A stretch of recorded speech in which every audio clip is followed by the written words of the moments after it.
Educare বায়োলজিতে সকলকে স্বাগত। এখন আমি আলোচনা করব বিবর্তনের কৌশল প্রসঙ্গে হার্ডি উইনবার্গ প্রিন্সিপাল বা হার্ডি উইনবার্গ নীতি।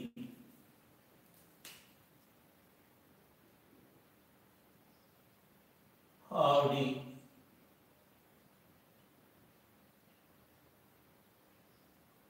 উইনবার্গ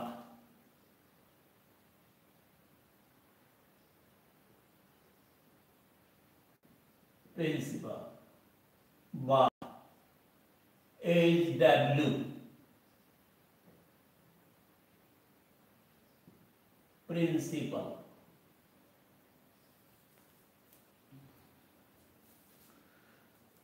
পপুলেশন জেনেটিক্সে হার্ডি উইনবার্গ এর নীতি, হার্ডি উইনবার্গের প্রিন্সিপাল বা নীতি অত্যন্ত গুরুত্বপূর্ণ। এই নীতি প্রয়োগ করে জানা যায় পপুলেশনে বিবর্তন ঘটছে কি ঘটছে না।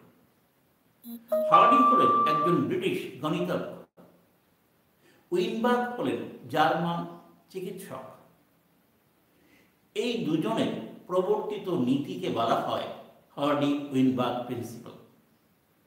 এই নীতি প্রয়োগ করে কোনো পপুলেশনের জিন ফ্রিকোয়েন্সি এবং জিনোটাইপ ফ্রিকোয়েন্সির মধ্যে সরল গাণিতিক সম্পর্ক তারা স্থাপন করেন।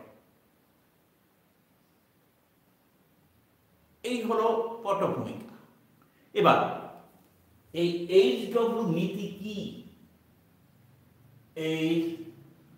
HW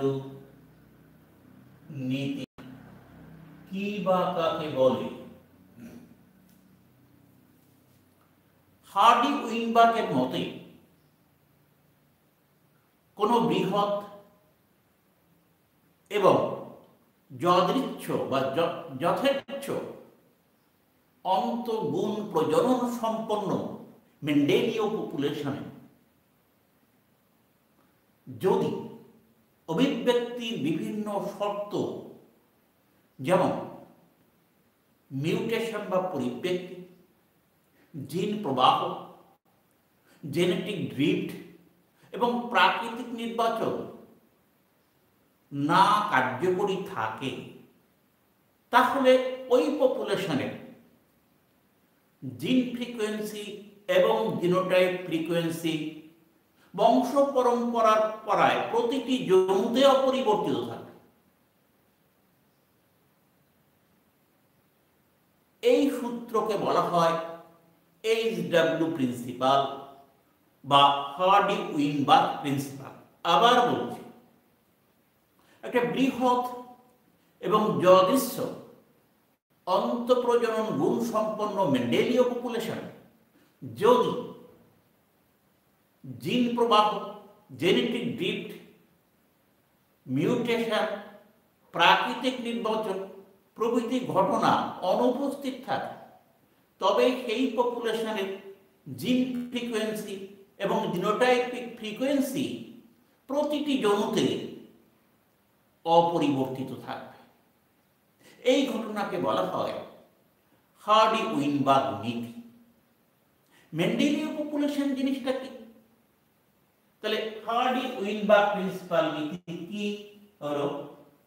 তার মানে হলো মেন্ডেলীয় পপুলেশন। এই জিনিসটা কি?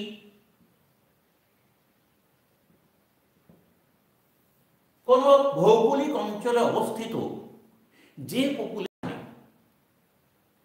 যে বৃহৎ পপুলেশন অন্তঃপ্রজনন গুণ সম্পন্ন এবং একটা সাধারণ জিন পুলের অংশীদার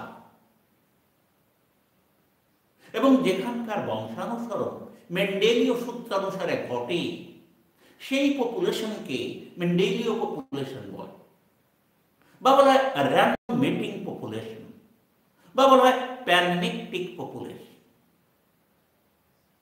হলো এবার কি HW ভারসাম্য বলতে কি বুঝি? HW ভারসাম্য বা হার্ডি-উইনবার্গ ভারসাম্য কি? অভিব্যক্তির বিভিন্ন ঘটনা যেমন মিউটেশন, জিন প্রবাহ, জেনেটিক ড্রিফট, প্রাকৃতিক নির্বাচন অনুপস্থিত থাকলে কোন মেন্ডেলীয় পপুলেশনের জিন ফ্রিকোয়েন্সি এবং জিনোটাইপিক ফ্রিকোয়েন্সি বংশ পরম্পরায় ভারসাম্যযুক্ত হবে। একেই বলা হয় এইচডব্লিউ ভারসাম্য বা হার্ডি-উইনবার্গ ভারসাম্য। নেক্সট, এই এইচডব্লিউ ভারসাম্যের শর্ত কি?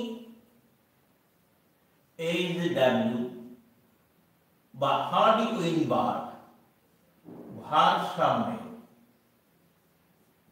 শর্ত, এর শর্ত হল এটা কি হতে হবে? বৃহৎ পপুলেশন।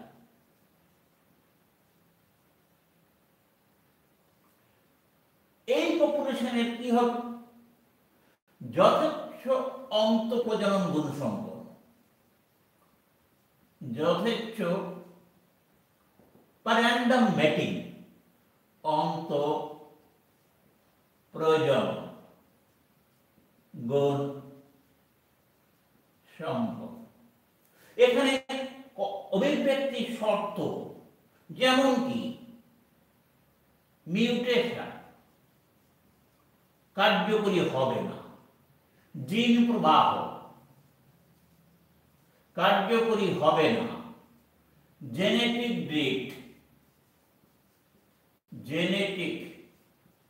ড্রিফট কার্যকরী হবে না, প্রাকৃতিক নির্বাচন এটাও কার্যকরী হবে না। এবং এরা কি হবে? এই পপুলেশন বংশ পরম্পরায় জিন পুল স্থায়ী হবে। এই পপুলেশনের জিন পুল বংশ পরম্পরায় স্থায়ী হবে। স্থায়ী জিন পুল, স্থায়ী জিন পুল। আরেকটি শর্ত হলো এই পপুলেশন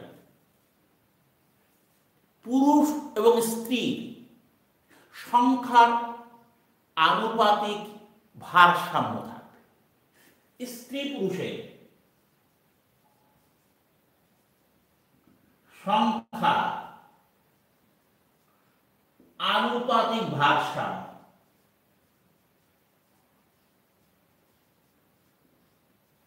এতগুলো শর্ত যদি ফুলফিল হয় তবেই কিন্তু এই হার্ডি-উইনবার্গ প্রিন্সিপাল কার্যকরী হবে। 1 নম্বর বৃহৎ পপুলেশন, 2 নম্বর যথেচ্ছ অন্তঃপ্রজনন, স্বাধীনভাবে অন্তঃপ্রজনন গুণ সম্পন্ন বা যথেচ্ছ অন্তঃপ্রজনন গুণ সম্পন্ন, 3 নম্বর মিউটেশন কার্যকরী হবে না, 4 নম্বর জিন প্রবাহ কার্যকরী হবে না, 5 নম্বর জেনেটিক কার্যকরী হবে না, 6 নম্বর প্রাকৃতিক নির্বাচন কার্যকরী হবে না। এই 3, 4, 5, 6 কে বলা হয় অভিব্যক্তির শর্ত। নেক্সট, নাম্বার 7, বংশ পরম্পরায় এই পপুলেশনের জিন পুল স্থায়ী হবে। নাম্বার 8, এই পপুলেশনের স্ত্রী পুরুষের সংখ্যার আনুপাতিক ভারসাম্য বজায় থাকবে। এই হলো এইচডব্লিউ বা হার্ডি-উইনবার্গ প্রিন্সিপালের শর্ত। নেক্সট,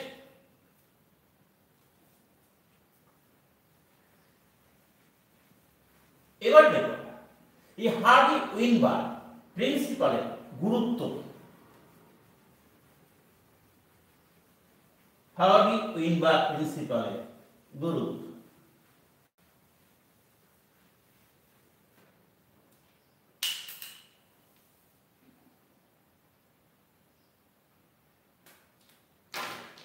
এইচডব্লিউ নীতির গুরুত্ব। এইচডব্লিউ নীতি গুরুত্ব। 1 নম্বর গুরুত্ব, এই নীতি প্রয়োগ করে জানা যায় কোন পপুলেশনে বিবর্তন ঘটছে কি ঘটছে না। তাহলে এই নীতির সাহায্যে আমরা জানতে পারি, 1, কোন পপুলেশন বিবর্তন ঘটছে কি না। নাম্বার 2,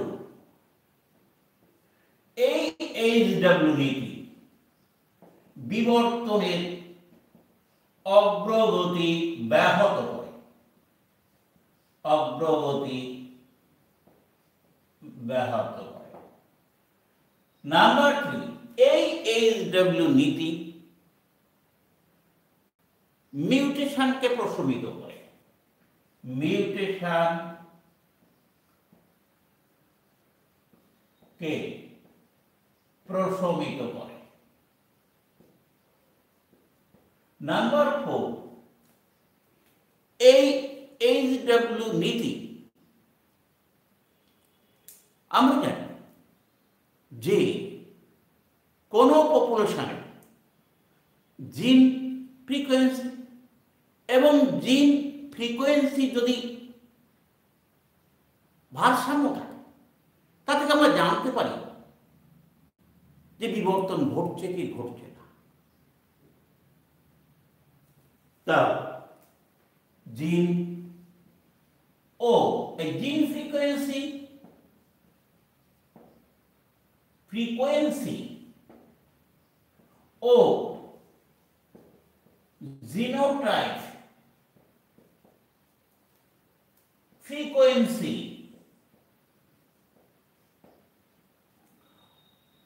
অপরিবর্তিত থাকলে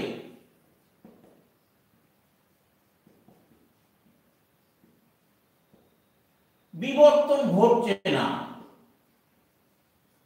এটা এই সূত্র থেকে জানতে পারি। এই এইচডব্লিউ নীতি কোন পপুলেশনের হেটারোজাইগাস অবস্থা বজায় রাখতে সাহায্য করে। নাম্বার 5, হেটারোজাইগাস অবস্থা বজায়।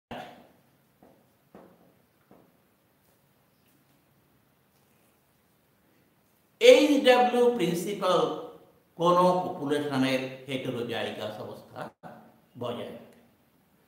নেক্সট, এই এইচডব্লিউ নীতি প্রয়োগ করি আমরা বুঝতে পারি বিবর্তনের শর্তগুলি কাজ করছে কি করছে না। বিবর্তনের শর্ত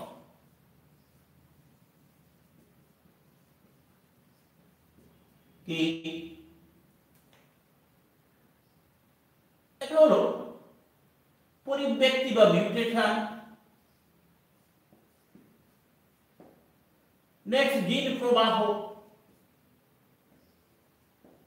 নেক্সট জেনেটিক ড্রিফট,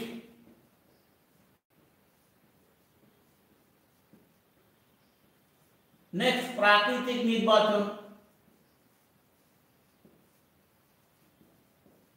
কার্যকরী হচ্ছে কি হচ্ছে না, তো এই নীতির সাহায্যে আমরা জানতে পারি। নেক্সট, নাম্বার 7, কোন পপুলেশনে জিন ফ্রিকোয়েন্সি তার জিনোটাইপ ফ্রিকোয়েন্সিকে নির্দেশ করে বা নিয়ন্ত্রণ করে। এর থেকে আমরা জানতে পারি পপুলেশনে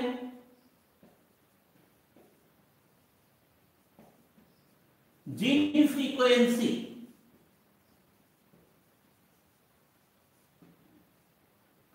জিনোটাইপ ফ্রিকোয়েন্সিকে নিয়ন্ত্রণ করে। জিনোটাইপ ফ্রিকোয়েন্সি নির্দেশ করে। এগুলো হলো এইচডব্লিউ নীতির গুরুত্ব। এবার আমরা দেখব এইচডব্লিউ নীতির গাণিতিক রূপ। এইচডব্লিউ নীতির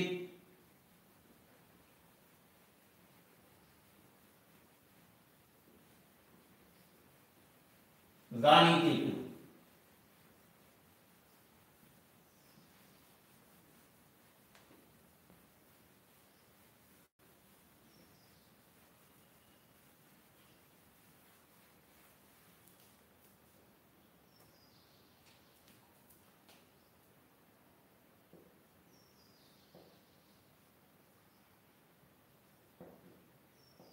কোন বৃহৎ এবং যথেচ্ছ অন্তঃপ্রজনন সম্পন্নকারী মেন্ডেলীয় পপুলেশনে যদি কোনো একটি জিনের দুটি এলিল থাকে, একটা হলো এ আরেকটা হলো ছোট হাতের এ, এই একটা এলিল এক, এটা প্রকট,